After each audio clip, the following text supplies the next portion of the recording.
بسم اللہ الرحمن الرحیم الحمد للہ والصلاة والسلام علی رسول اللہ وعلی آلہ وصحبہ ومن والاه اما بعد۔ فقہ المرافعات کے لیکچر سیریز کا یہ 10واں لیکچر اسلامی نظام قضاء کے تیسرے اہم عنوان وسائل الاثبات سے تعلق رکھتا ہے، جو اس میں بڑے بڑے نظام قضاء میں جو بڑے بڑے عنوانات ہیں اس میں قضاء کے شرائط ہم نے پڑھ لی، پھر دعویٰ کے بارے میں کچھ باتیں پڑھ لی کہ دعویٰ کا مطلب کیا ہے، مدعی اور مدعا علیہ کا کیا مطلب ہے، دعویٰ کے بارے میں قاضی کس طرح فیصلہ کرتا ہے۔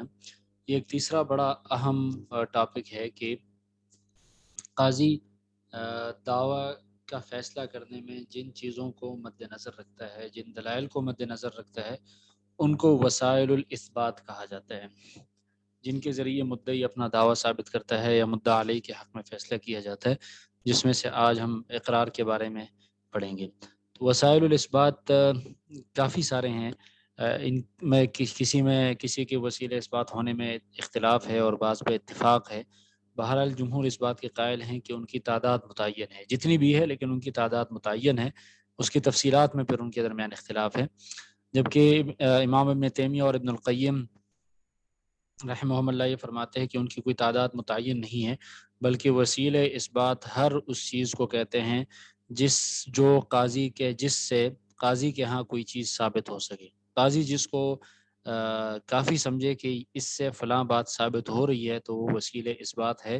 اور اس کے ذریعے وہ فیصلہ کر سکتا ہے اور فریقین میں سے کسی کے حق میں وہ فیصلہ کر سکتا ہے۔ تو اس کی تعداد متعین نہیں ہے، وقت کے ساتھ ساتھ اس میں اضافہ ہوتا رہتا ہے۔ وسائل الاثبات میں سب سے پہلے ہم اقرار کا ذکر کرتے ہیں، اور اقرار کا ذکر اس لیے سب سے پہلے کیا جاتا ہے کہ یہ سب سے مضبوط ترین وسیلہ ہے، مضبوط ترین ذریعہ ہے، اس سے کہ اس میں جھوٹ کا احتمال بہت کم ہوتا ہے۔ جیسے قسم میں جھوٹ کا امکان ہوتا ہے، گواہی میں جھوٹ کا امکان ہوتا ہے، لیکن اقرار میں چونکہ بندہ اپنے اوپر کسی حق کے ہونے کا اقرار کرتا ہے، تو ظاہر سی بات ہے کہ بہت شاذ و نادر یہ امکان ہوتا ہے کہ وہ جھوٹ بول رہا ہوگا، بظاہر لگتا ہے کہ وہ سچ بول رہا ہوگا۔ تو یہ تمام وسائل الاثبات میں سب سے زیادہ مضبوط ہے۔ اقرار لغت میں کہتے ہیں کسی بھی چیز کو ثابت کرنا، اور شریعت میں اس کا مطلب اس کی مختصر وضاحت پیچھے ہم نے پڑھ لی تھی، کہ کسی اور کا حق اپنے اوپر ہونے کا اقرار کرنا، کہ کسی اور کا آپ کے اوپر حق ہے اور آپ اس کے بارے میں خبر دے رہے ہیں، تو اس کو اقرار کہتے ہیں۔ شریعت میں بہت ساری جگہوں پر اس کی طرف اشارہ کیا گیا ہے کہ اقرار وسائل الاثبات میں سے ہے۔ جیسے مثال کے طور پہ اللہ تعالیٰ کا یہ ارشاد قرآن مجید میں ہے کہ اے ایمان والو، اللہ تعالیٰ کے لیے قائم رہنے والے ہو جاؤ اور انصاف کے مطابق گواہی دو، وَلَوْ عَلَىٰ أَنفُسِكُمْ، اگرچہ وہ گواہی تمہارے خلاف کیوں نہ ہو۔ تو اپنے خلاف گواہی کیا ہے؟ یہ اقرار ہی ہے، تو اس آیت سے بھی ثابت ہوتا ہے۔ اسی طرح حدیث میں اگر دیکھا جائے، حضور اکرم صلی اللہ علیہ وسلم کے زمانے میں رجم کے جو دو مشہور واقعات پیش آئے تھے، ماعز رضی اللہ عنہ کا جو واقعہ تھا اور غامدیہ جو صحابیہ کا جو واقعہ تھا، ان دونوں کو جو زنا کی حد لگائی گئی تھی وہ اقرار کی بنیاد پر ہی ان کو حد لگائی گئی تھی، اور اس بات پر اجماع بھی قائم ہے کہ اقرار وسائل الاثبات میں ایک وسیلہ ہے اور ایک مضبوط ترین وسیلہ ہے۔ اقرار کے ارکان 4 ہیں، جس میں سب سے پہلے اقرار کرنے والا ہے خود ہے، نمبر 2 جس کے لیے اقرار کیا گیا ہے، نمبر 3 جس چیز کا اقرار کیا گیا ہے، اور نمبر 4 جس لفظ کے ساتھ اقرار کیا گیا ہے۔ جیسے اگر خالد اقرار کرے کہ زید کے میرے ذمے 10,000 روپے ہیں، تو خالد مقر ہے اور زید جو ہے یہ مقر لہو ہے، اور 10,000 روپے یہ مقر بھی ہی ہے، اور جو الفاظ اس نے استعمال کیے ہیں وہ اقرار کا صیغہ ہے۔ پھر اقرار حجت تو ہے، لیکن اس کی حجیت کی نوعیت کیا ہے؟ تو یہ اس کے بارے میں عام طور پہ ایک فقہی قاعدہ ذکر کیا جاتا ہے کہ الاقرار حجت قاصرہ والبینۃ حجت متعدیہ، کہ اقرار ایک حجت قاصرہ ہے جس کی وجہ سے صرف مقر کو پکڑا جائے گا، اس کے علاوہ کسی اور کو نہیں پکڑا جا سکتا۔ اس کی مثال یہ ہے، جیسے اگر زید یہ اقرار کرے کہ میں نے اور خالد نے مل کر شراب پی ہے، تو زید کو تو اپنے اقرار کی وجہ سے پکڑا جائے گا، لیکن خالد کو اس وقت تک اس شراب کی سزا نہیں لگائی جائے گی جب تک وہ خود اقرار نہ کر دے۔ یا اس پر گواہوں کے ذریعے ثابت نہ ہو جائے. جب تک ثابت نہ ہو تو زید کے اقرار کی وجہ سے زید کو تو پکڑا جا سکتا ہے لیکن کسی اور کو نہیں پکڑا جا سکتا، اس سے کہ مقر کو اپنے اوپر تو ولایت ہوتی ہے، کسی اور کے اوپر اقرار کی وجہ سے ولایت نہیں ہوتی. جبکہ گواہی میں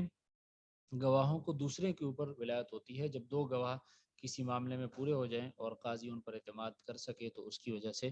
کسی اور پر بھی کوئی حق واجب کیا جا سکتا ہے. اس لیے کہا جاتا ہے کہ اقرار یا حجت قاصرہ ہے اور بینہ یا گواہی جو ہے یہ حجت متعدی ہے. پھر اقرار کی شرائط میں سے اقرار کرنے والے کی شرائط کو عام طور پہ فقہا ذکر کرتے ہیں کہ اس میں سب سے پہلے بلوغت ضروری ہے. چنانچہ کسی بھی بچے کا اقرار قابل قبول نہیں ہے اگرچہ وہ قریب البلوغ کیوں نہ ہو، اس لیے کہ بچے کے اقوال اور اس کے افعال لغو ہیں، اور اگر اس نے بچپن میں کوئی اقرار کر لیا تو بلوغت کے بعد سابقہ اقرار کی وجہ سے اس کا مواخذہ نہیں ہوگا الا یہ کہ وہ بلوغت کے بعد دوبارہ اقرار کرے. البتہ حنفی فقہا اس میں ایک اضافہ کرتے ہیں کہ اگر وہ بچہ ایسا ہو کہ وہ مادون لہو ہو اور ولی نے اس کو تجارت کی اجازت دی ہو تو اگر وہ مالی معاملات میں اقرار کرتا ہے تو یہ درست ہے، اس لیے کہ یہ تجارت کی ضروریات میں سے ہیں. اگر اس کے اقرار کو درست قرار نہ دیا جائے تو کوئی اس کے ساتھ معاملہ نہیں کرے گا. جیسے اگر ولی اپنے بچے کو بھیج دے کہ تم کوئی فلاں چیز لے آؤ اور اس کو پیسے دے دیں، اور پھر بچہ کوئی اقرار کرے کہ جی میں نے یہ چیز لے لی تھی یا میں نے وہ پیسے واپس لے لیے تھے یا میں نے پیسے نہیں دیے تھے، تو یہ اقرار جب کرے گا تو حنفی فقہا کہتے ہیں کہ چونکہ ولی کی اجازت سے وہ گیا ہے تو اس کا اقرار معتبر ہوگا، اور اگر اس کے اقرار کو معتبر قرار نہ دیا جائے تو اس کے ساتھ پھر معاملہ کرنا مشکل ہو جائے گا، تو اس لیے اس بچے کا اقرار قابل قبول ہوگا. دوسری شرط یہ ہے کہ عقل ضروری ہے، اس لیے کسی پاگل کا یا کسی بے ہوش آدمی کا یا اس آدمی کا کہ عذر کی وجہ سے وہ پاگل ہو گیا ہو، جیسے مثال اس نے کوئی دوائی پی لی اور اس میں کوئی نشہ تھا، یا اس نے شراب پڑی ہوئی تھی اور وہ اس کو پتہ نہیں چل سکا کہ یہ شراب ہے اور اس نے وہ شراب پی لی، یا زبردستی اس کو شراب پلائی گئی، تو ان تمام صورتوں میں چونکہ اس کا عقل کام وہ نہیں کر رہا اچھی طرح سے، تو اس لیے اس کا اقرار قابل قبول نہیں ہوگا. البتہ جو جان بوجھ کر نشہ آور چیز استعمال کر لے، جان بوجھ کر شراب پی لے، تو اس میں فقہا کا اختلاف ہے. امام شافعی رحمۃ اللہ علیہ فرماتے ہیں کہ اس پر سختی اور تغلیظ کے لیے اس کے تمام ہر قسم کے کا اقرار قابل قبول ہوگا، تمام تصرفات میں بھی، اور اسی طرح جو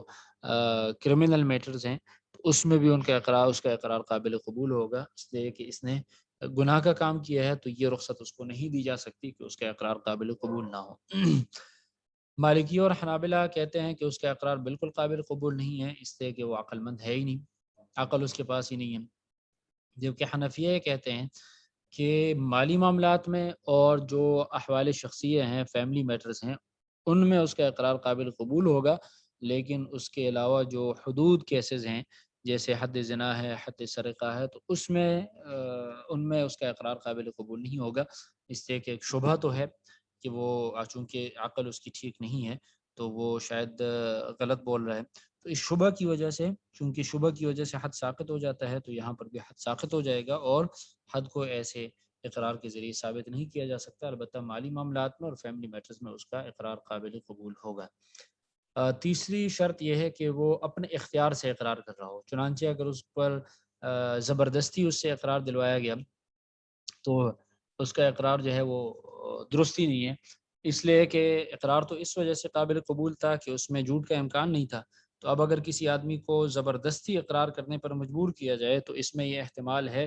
کہ وہ اپنی جان بچانے کے لیے اس نے جھوٹ بول دیا. تو اس نے عام طور پہ پولیس کی کسٹڈی میں اگر یہ ثابت ہو جائے کہ جان بوجھ کر یہ اس سے زبردستی اقرار لیا گیا تو وہ اقرار قابل قبول نہیں ہے. اس بارے میں حضرت عمر رضی اللہ عنہ کا ارشاد بھی ہے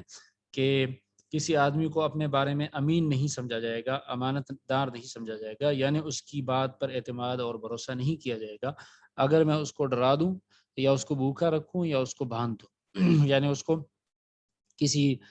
نتائج سے ڈرا دوں، اس کو بھوکا رکھوں یا اس کو جیل میں رکھوں کہ تم یہ اقرار کرو اور وہ اقرار کرے، تو اس بارے میں اس پر بھروسہ نہیں کیا جا سکتا. البتہ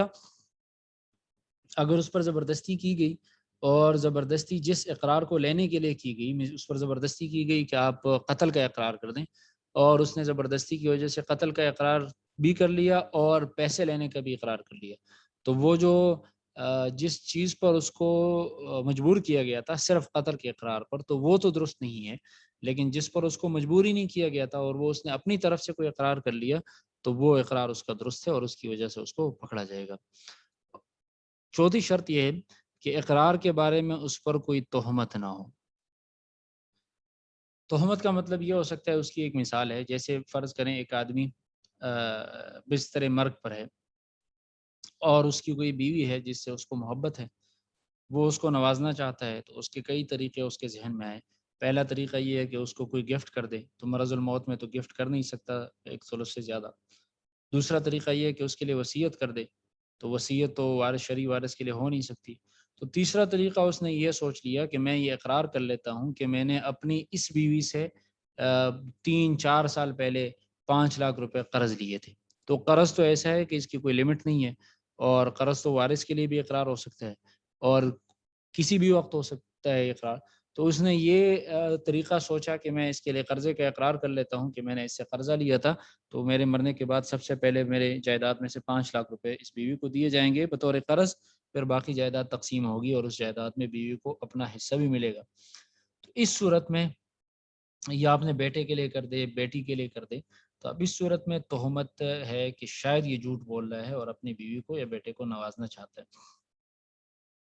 یہ اقرار اگر زمانے صحت میں ہو تو اس کی صحت میں، یعنی وہ بیمار نہیں ہے اور ویسے اس نے اقرار کر لیا، تو وہ تو بالکل اقرار درست ہے، اس لیے کہ ظاہری طور پہ لگ نہیں رہا کہ جھوٹ بول رہا ہوگا، اس لیے کہ اس کے مرنے کا کوئی اندیشہ ابھی بظاہر نہیں لگ رہا۔ لیکن مرض الموت میں اگر اس نے ایسے اقرار کر لیا تو اس اقرار کا کیا سٹیٹس ہوگا، تو اس کے بارے میں فقہا میں اختلاف ہیں۔ امام مالکیہ یہ کہتے ہیں کہ مثال کے طور پہ اگر اس کی 2 بیویاں ہیں، ایک بیوی سے اس کو محبت زیادہ ہے، دوسری سے محبت معمولی ہے، تو اب اگر جس سے اس کو محبت زیادہ ہے اس کے لیے اقرار کر لیا تو وہ اقرار قابل قبول نہیں ہوگا، لیکن اگر دوسری بیوی کے لیے اقرار کر لیا تو وہ اقرار قابل قبول ہوگا۔ اسی طرح اس کے 2 بیٹے ہیں، ایک بیٹا اس کا فرمان بردار ہے اور اس کے ساتھ محبت زیادہ ہے، دوسرا بیٹا نافرمان ہے، اور اس نے فرمان بردار بیٹے کے لیے وصیت کر لی تو وہ وصیت قابل قبول نہیں ہوگی، لیکن اگر نافرمان بیٹے کے لیے وصیت کر لی تو وہ قابل قبول ہوگی۔ امام ابو حنیفہ اور امام احمد بن حنبل رحمۃ اللہ علیہ فرماتے ہیں کہ ورثہ کے لیے اقرار سرے سے باطل ہے، یعنی چاہے اس کے ساتھ محبت ہو یا معمولی ہو، اور بیٹا ہو یا بیوی ہو، صرف وہ اس کا شرعی وارث بنتا ہو۔ جس طرح شرعی وارث کے لیے وصیت نہیں ہو سکتی، اسی طرح شرعی وارث کے لیے مرض الموت میں اقرار بھی نہیں ہو سکتا، البتہ اگر باقی ورثہ اس کی تصدیق کرنے پر اس پر کوئی اعتراض نہیں ہے۔ جبکہ امام شافعی رحمۃ اللہ علیہ فرماتے ہیں کہ یہ اقرار بالکل درست ہے، چاہے اس بیوی کے ساتھ محبت ہو یا نہ ہو۔ جس طرح ایک اجنبی کے لیے اقرار درست ہے، اسی طرح کسی شرعی وارث کے لیے بھی وصیت درست ہے، اس لیے کہ وہ فرماتے ہیں کہ پہلے تو اقرار میں ویسے بھی جھوٹ کا امکان کم ہوتا ہے، اور دوسرا یہ کہ جب آدمی بالکل بستر مرگ پر ہو اور مرنے کے قریب ہو تو اس وقت جھوٹ کا امکان تو خاصا کم ہو جاتا ہے، تو اس لیے ایسی صورت میں اس پر یہ گمان نہیں کیا جا سکتا کہ وہ جھوٹ بول رہا ہوگا، تو اس کا اقرار قابل قبول ہوگا۔ اقرار کے بارے میں ایک اور اہم بات یہ ہے کہ کیا اقرار سے رجوع کیا جا سکتا ہے یا نہیں، تو اس میں یہ بات ذہن میں رہیں کہ جس چیز کا اقرار کیا گیا ہے اس کی، جس کو مقر بھی یا مقر بھی کہا جاتا ہے، اس کی 2 قسمیں ہیں۔ نمبر 1 حقوق اللہ ہیں، جیسے حد زنا ہے، حد شرب خمر ہے۔ نمبر 2 حقوق العباد ہیں، جیسے مالی معاملات ہیں، قصاص وغیرہ۔ تو جو دوسری کیٹیگری ہے جو حقوق العباد ہیں، اس میں تو اقرار سے رجوع بالکل نہیں ہو سکتا، جب اس نے ایک دفعہ اقرار کر لیا تو اس کو اپنے اقرار کی وجہ سے مواخذہ اس کا ہوگا۔ جو پہلے ہیں حقوق اللہ، جیسے حد زنا ہے، حد شرب خمر ہے، اس میں اختلاف ہے۔ پہلا قول یہ کہ اقرار سے رجوع درست ہے، چنانچہ اگر کسی آدمی نے زنا کا اقرار کر لیا، پھر اس سے رجوع کر لیا تو اس اقرار کو قبول مانا جائے گا اور اس سے زنا کی سزا، حد جو ہے ساقط ہو جائے گا، چاہے فیصلہ ہوا ہو یا نہ ہوا ہو۔ فیصلہ ہونے کے بعد چاہے اس کو امپلیمنٹ کیا گیا ہو یا ابھی امپلیمنٹ ہو رہا ہو، یعنی حد کے دوران اگر حد دے دی، سزا نافذ کر دی گئی اور پھر وہ رجوع کرتا ہے، پھر تو فائدہ کوئی نہیں ہے، لیکن اگر سزا دینے کے دوران وہ رجوع کر لے تو اس دوران بھی سزا کو موقوف کر دیا جائے گا۔ یہ حنفیہ، شافعیہ اور حنابلہ کی رائے ہے، اور امام مالک رحمۃ اللہ علیہ کا بھی ایک قول ہے کہ رجوع اس طرح کے زنا وغیرہ کے کیسز میں رجوع درست ہے۔ دوسرا قول یہ ہے جو امام شافعی کا قول ہے، امام مالک رحمۃ اللہ علیہ کا بھی ایک قول ہے کہ رجوع سرے سے درست ہی نہیں ہے، اور اس کو جب اس نے ایک دفعہ اقرار کر لیا تو اب اس کے اقرار کے مطابق اس کو سزا ضرور دی جائے گی۔ جو پہلا قول ہے اس کے دلائل یہ ہیں کہ حضرت معاذ رضی اللہ عنہ نے جب اقرار کر لیا اور حضور اکرم صلی اللہ علیہ وسلم نے ان کو رجم کرنے کی سزا کا فیصلہ کر دیا، اس کے بعد جب صحابہ کرام نے ان کو پتھر مارنے شروع کر دیے تو وہ بھاگ گیا، لیکن صحابہ کرام نے ان کا پیچھا کیا یہاں تک کہ ان کو سنسار کر کے وہ قتل کر دیا۔ حضور اکرم صلی اللہ علیہ وسلم کو بعد میں اس واقعے کی خبر دی گئی تو انہوں نے فرمایا کہ تم نے اس کو چھوڑا کیوں نہیں، اور ایک اور روایت میں ہے کہ حضور نے ارشاد فرمایا کہ تم نے اس کو چھوڑا کیوں نہیں، شاید وہ توبہ کر لیتا۔ تو حضور کا یہ کہنا کہ تم نے اس کو چھوڑا کیوں نہیں، اگر وہ اقرار سے رجوع کا کوئی فائدہ نہ ہوتا تو پھر تو اس بات کا کوئی فائدہ ہی نہیں تھا، پھر تو بعد میں بھی اس کو سزا لگنی تھی اور اس نے مر جانا تھا۔ تو اب اس کا کیا مطلب کہ اس کو چھوڑ دیتے شاید وہ توبہ کر لیتا؟ اس کا مطلب یہ ہے کہ اگر وہ رجوع کرتا، توبہ کرتا تو اس کی توبہ کو قبول کیا جا سکتا تھا۔ دوسری بات یہ ہے کہ حضور صلی اللہ علیہ وسلم نے حدیث جس طرح کہ مشہور ہے کہ حضرت معاذ رضی اللہ عنہ سے 4 دفعہ اقرار کروایا تھا۔ جب انہوں نے پہلی دفعہ اقرار کیا تو حضور نے ارشاد فرمایا کہ شاید آپ نے صرف دیکھا ہوگا یا بوسہ لیا ہوگا، تو اب اس کا اگر اقرار سے رجوع درست نہ ہوتا تو حضور ان کو یہ تلقین کیوں کروا رہے تھے کہ شاید آپ نے جرم نہیں کیا ہوگا؟ یعنی مطلب یہ ہے کہ اگر وہ کہتے ہیں کہ ہاں میں نے جرم نہیں کیا تو وہ اقرار اس کا باطل ہو جاتا اور اقرار سے رجوع اس کا کنسیڈر کر لیا جاتا۔ تو اس کا مطلب یہ ہے کہ اقرار سے رجوع درست ہے۔ اور تیسری بات یہ ہے کہ اقرار سے رجوع کی صورت میں شبہ بھی آ جاتا ہے اور شبہ کی وجہ سے حد ساقط ہو جاتا ہے، تو اس لیے حد کا یہاں پر ساقط ہو جانا چاہیے۔ لیکن یہ مسئلہ صرف اس صورت میں آ سکتا ہے اقرار سے رجوع، گواہ اگر گواہی دے دیں اور گواہ رجوع کر لیں اس صورت میں تو بالاتفاق حد ساقط ہو جائے گا، اور اگر گواہ رجوع کر رہے ہیں گواہی دے رہے ہیں اور مجرم انکار کر رہا ہے تو اس سے کوئی فرق نہیں پڑتا۔ یہاں پہ مجرم کے انکار اور رجوع سے فرق اس سے پڑ رہا ہے کہ جرم ثابت ہی مجرم کے اقرار سے ہوا ہے، اس سے جمہور یہی کہتے ہیں کہ اس صورت میں حد ساقط ہو جائے گا، جبکہ دوسرے حضرات جو ہیں